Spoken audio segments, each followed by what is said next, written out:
We're here in New Orleans with Roy Hibbert, the best defensive center in basketball. I wish we had more than 12, 13 minutes because I think you're an interesting guy. Thank you. I read the Sports Illustrated piece this week by Lee Jenkins. Yeah. And it was about, a big piece of it was about your verticality and that whole thing and how you had that epiphany. Who were you watching when that happened? I saw Dwight do it once against the Lakers, I think, during the playoffs. I forgot what year. Yeah. And I said, you know, I always, first year in the league, try to block everything, and I foul out. You know, I averaged the most fouls per minute, so that was a good stat. Second year, I said, I'm gonna try to take charges, and they wouldn't give it to me, and it started hurting my back. So that summer, I started working on jumping straight up after I saw Dwight do that. And it took like a couple years to master it, right? Yeah, because, you know, at first, you know, the referees, some referees would be like, hey, that was a good, you know, up and down, and it took a while for them to really see that, you know, I'm not jumping forward, I'm jumping straight up, and they're honest with me. They tell me I'm jumping from A to B, and that's a foul. So I had to figure out a way to stay on the court. So, yeah. And so Vogel's doing drills, just over and over again, every day to teach you how to slide over and just jump up straight. Well, the thing is, from the article that was written, it was a drill at the end of the workout, and I had to get 3 stops in a row. And the thing was to learn in my head when to do the straight up. And I'll demonstrate, not demonstrate, but when somebody's attacking the basket and they serve it up, I can go for the block. If they have it tucked like LeBron does a lot of the time, you try to block it, they're going to call a foul on you.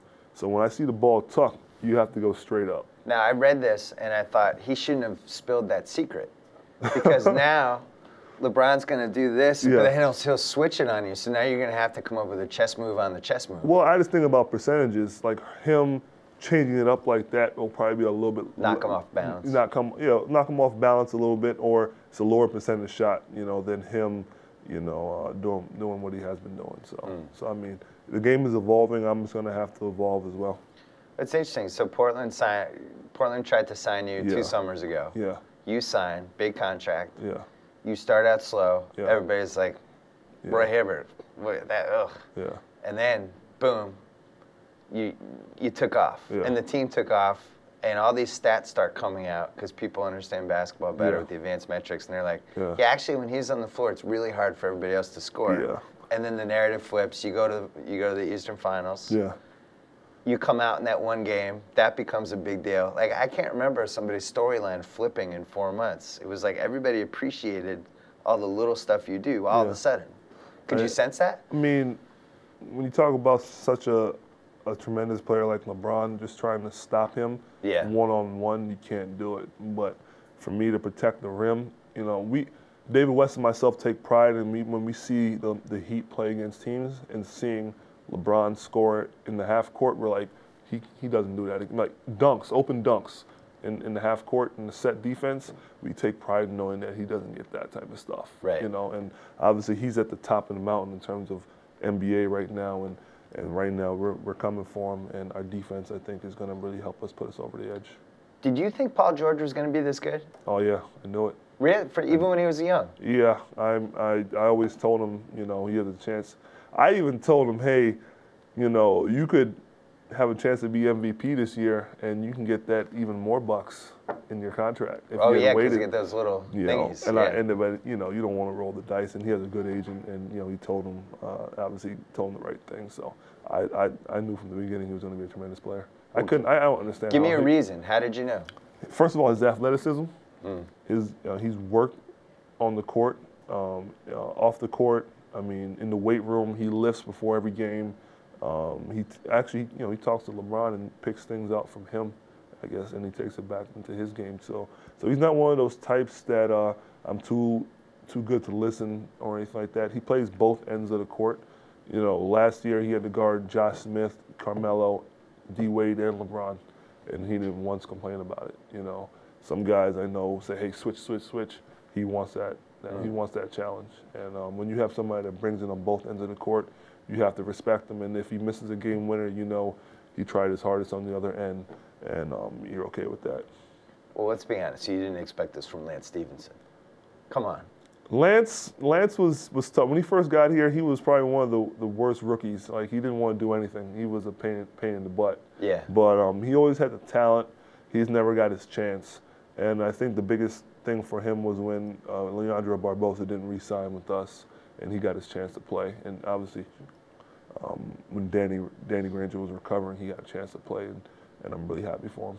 Did you expect that you guys would be running large parts of your offense through Lance Stevenson? Well, it's nice because he comes out first. Coach gives him the first 6 minutes of the game, comes out early.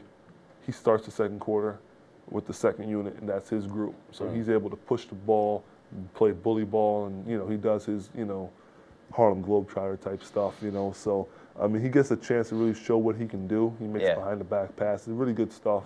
And you just take the good and the bad with Lance sometimes, and I feel like, you know, he should be most improved. You have a couple moments probably per month where it's like, oh no, Lance, no, don't do that. Oh God, no, stop it. And then it somehow works out half the time for him. He does, and I'm on the bench sometimes yelling at him to pass the ball, move the ball. He's ISOing for the full 20 seconds, and then he'll bully somebody to the basket, and he'll point at me and be like, big dog, you shut up, all right? And I was gonna be like, hey, you know, so, but no, we have that type of relationship, and I really feel like he should have been an all-star.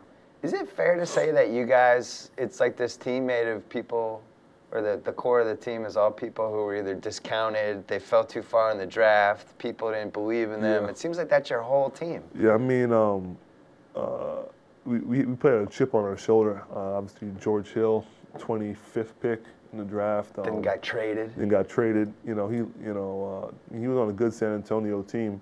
Lance, who was a second-round pick. Paul, a lottery pick, but I can't believe certain guys went ahead of him. And he probably remembers all the guys, right? We talk about that stuff before every game. And he said, we're going to go at such and such on the Lakers, or we're going to go at such and such, on this team or whatever like that. He went ahead of him. Yeah. David West felt like, he was, people took money out of his pocket, in the draft, and where he went, and myself being 17th pick, I said, Joe Alexander going ahead of me in the draft, so. That was stupid. I remember as you were falling being like, because I had watched you in Georgetown, and it was like, you're a project, but you had like a little offensive game that at least you were going to be a backup center, worst case scenario. Yeah, they always, I seriously going to Georgetown, staying for 4 years, and, obviously losing to Stephen Curry in the NCAA tournament, you learn a lot about yourself, and I wouldn't be here if it wasn't for Georgetown. And I always said in my mind, I want to be an all-star and show that 4-year guys in the NBA can still be, good players, as opposed to those just being a one-and-done guy. Let's say you're a one-and-done guy. Where are you right now? Over in Europe. If I left you're like after in Greece or somewhere. Yeah, in Greece. Yeah, if I left after my freshman year, I wouldn't have gotten drafted. I probably couldn't deal with being in the D League or traveling on by bus like that, and I'd probably be over somewhere in Europe. So. You guys have the best opposing field goal percentage in 10 years. I think since the 04 Pistons. Yeah.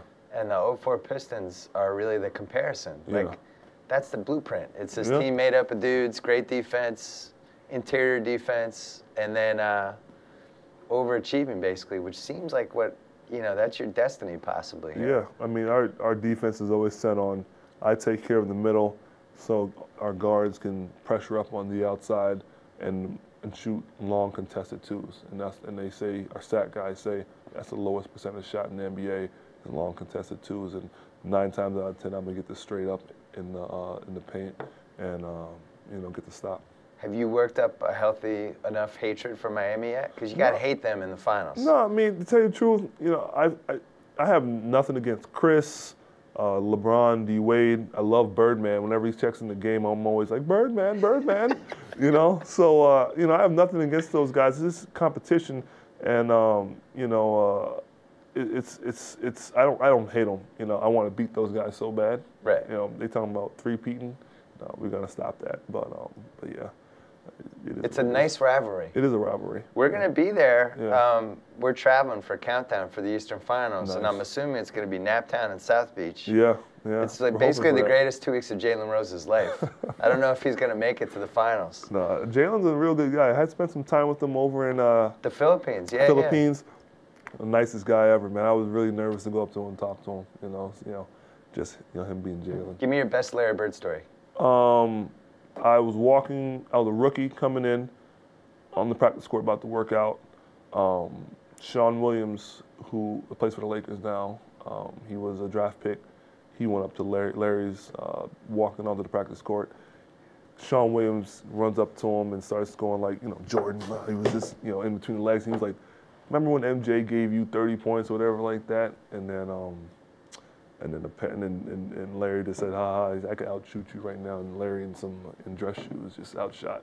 Outshot Sean Williams? Sean Williams, yeah. So yeah. Wearing dress shoes? Dress shoes. It's a good Larry Bird story. Yeah. Ray Hibbert, I hope to see you in Naptown for the Eastern Finals. I got you. And we'll have some shrimp cocktail at the St. Elmo's. Yeah, it'll clear out your sinuses. Good luck with everything. I'd love to get you in LA. We should do a longer version of this. No, You're a good interviewer. I enjoyed this. No, I speak from the heart, You weren't taping me with this phone, were you? No, I wasn't. Okay, good. All right, good luck. Got you. Get some free stuff while you're here, man.